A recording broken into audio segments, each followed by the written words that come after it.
It might seem like two narcissists would never be together because narcissists are all about receiving attention and adoration, not giving it.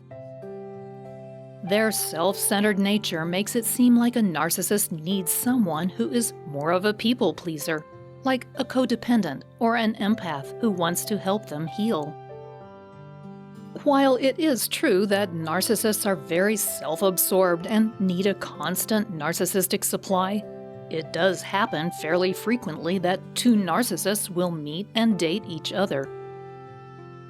It can go really well for a while, but like most relationships involving a narcissist, it usually falls apart. Watch this video to learn some important information about the dynamics of a relationship between two narcissists and why their relationship usually becomes very volatile following the love bombing phase. If you've got a narcissistic loved one, it will be important to understand the specifics of their relationship dynamics. Why might narcissists be attracted to each other? When you think about it, two narcissists could easily be initially attracted to each other, particularly grandiose narcissists. These kinds of narcissists are all about showing off their perceived talents and accomplishments and being in the limelight. As Dr. Ramani notes, at the beginning of a relationship, both narcissists are excited to give the big gestures, to receive the big gestures, post about the big gestures, so it really works out well until the day comes when, as narcissists always do in relationships, they start to get a little bored and a little bit contemptuous. In the initial love bombing phase, when narcissists are all about impressing the person they're interested in, they shower them with praise. This is exactly what other narcissists want, and they are happy to give that kind of adoration right back. As the relationship wears on, however, they inevitably get bored, and that's when the trouble starts. What happens as the relationship between two narcissists progresses? Dr. Ramani might have put what happens as the relationship between two narcissists progressing best when she said, "It's like putting two cats in a bag." Typically, what happens is that one of the two narcissists gets bored before the other one. It can also happen that one of the narcissists is not able to give as much narcissistic supply to the other one. Another thing that can disrupt their relationship is if something happens in one of their lives. In any of these situations, as tension builds in the relationship, both narcissists become more careless about how they are speaking to the other one. This isn't unusual, as that's what narcissists do with any partner in a relationship. Their lack of empathy prevents them from understanding how insensitive their comments might seem to the people around them. When their partner is another narcissist, however, their hypersensitive nature means they will react emotionally and often with their characteristic rage. When they react to the insensitivity of their partner, that causes a similar reaction in their partner, and from there, the relationship deteriorates. It typically ends quite badly. Can two narcissists actually love one another? While it's difficult to imagine, there is evidence supporting the idea that two narcissists can form long-term relationships. And surprisingly, the research shows that narcissists demonstrate what is called a positive assortive mating pattern. That essentially means that like is attracted to like.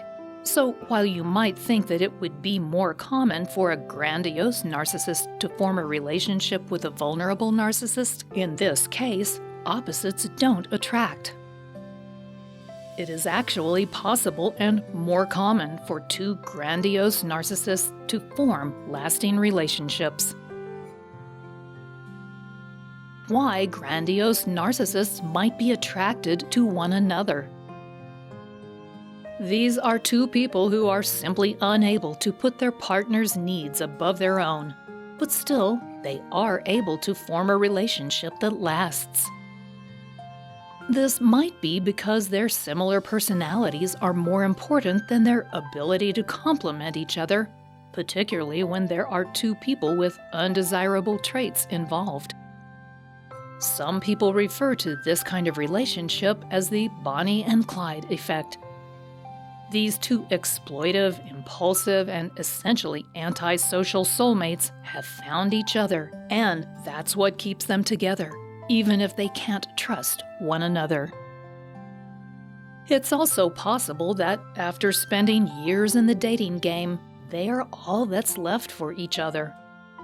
After being dumped by other non-narcissistic partners because of their distortions, lies, and narcissistic manipulation, they gravitate to one another as a kind of last resort, and they find in each other someone they can understand, even if they can't completely fulfill each other's needs. Do narcissistic relationships progress through stages? Just like any other relationship, the relationship between two narcissists progresses through certain stages.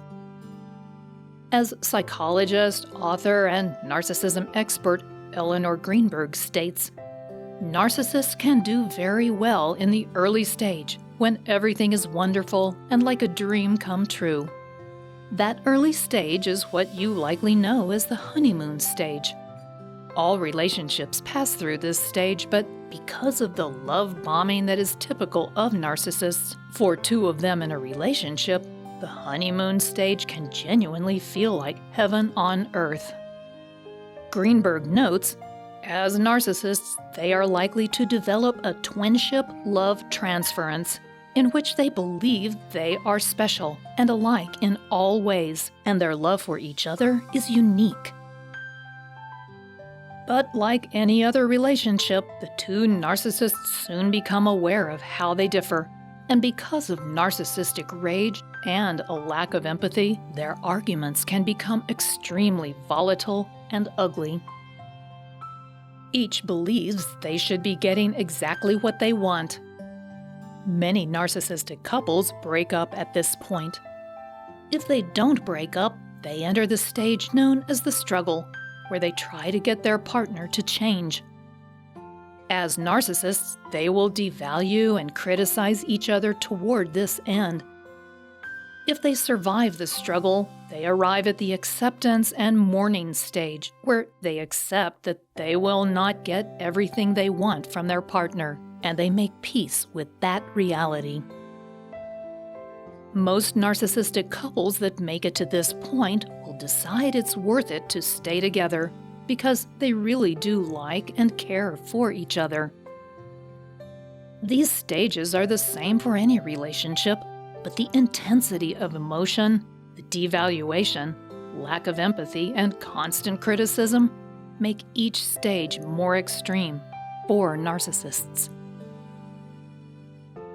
Finally, it does happen that two narcissists will date each other, and they may even go on to form long-term relationships. It's not very common, however, given that they both want their needs met and don't want to concern themselves with the needs of their partner. When two narcissists are attracted to each other, it more often happens that they are of similar types of narcissism, something called positive assortive mating. They can become a very dysfunctional but somehow functional couple in these cases, as evidenced by Bonnie and Clyde. While it seems unbelievable, they can even stay together for a lifetime. Another video that is critical to understanding the relationship dynamics involving a narcissist is this one about whether or not narcissists can remain faithful in their romantic relationships. If you're in a relationship with a narcissist or have a loved one who is, this will be important information that will give you some great insights into their behavior. So go and watch that video next. Thanks for watching.